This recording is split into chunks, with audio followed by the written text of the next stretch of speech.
বিটিভির মতন একটা একেবারে মানে কি বলবো যে এখান থেকে কোনো লাভ হয় না এরকম একটি খাতের বরাদ্দের দিকে তাকাই, সেটাও দেখবো বিচার বিভাগের বরাদ্দের চেয়ে।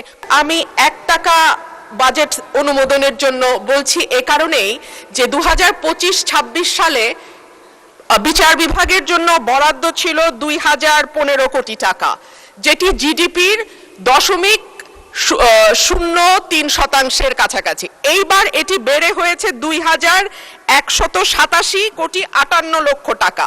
মাননীয় স্পিকার, এটাও জিডিপির 0.03% মতো, এর বেশি নয়।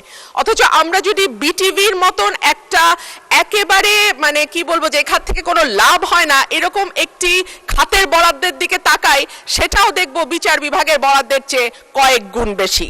মাননীয় স্পিকার, আমরা যদি আইনের শাসনের কথা বলি, ন্যায় বিচারের কথা বলি, সকলের জন্য ক্লিন মাস্টার টয়লেট ক্লিনার, সবচেয়ে সেফ, সবচেয়ে ক্লিন। সমান অধিকারের কথা বলি, সেটা একটা সুষ্ঠু বিচার বিভাগ না থাকলে সম্ভব হবে না।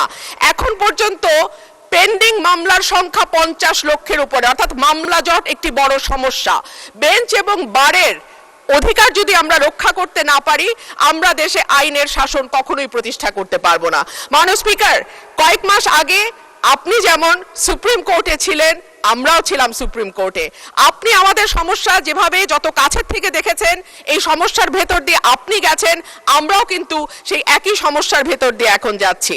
মাননীয় স্পিকার, আমাদের বারের যেই দাবিটা, যার পক্ষ থেকে আজকে আমি এখানে কথা বলছি মাননীয় স্পিকার, সেখানে বলা হচ্ছে যে আমাদের প্রতি বছর যেই ফিটা আমরা পরিশোধ করি, সেটা মৃত্যুর আগ পর্যন্ত লয়াররা সেই ফিটা আর তুলতে পারে না।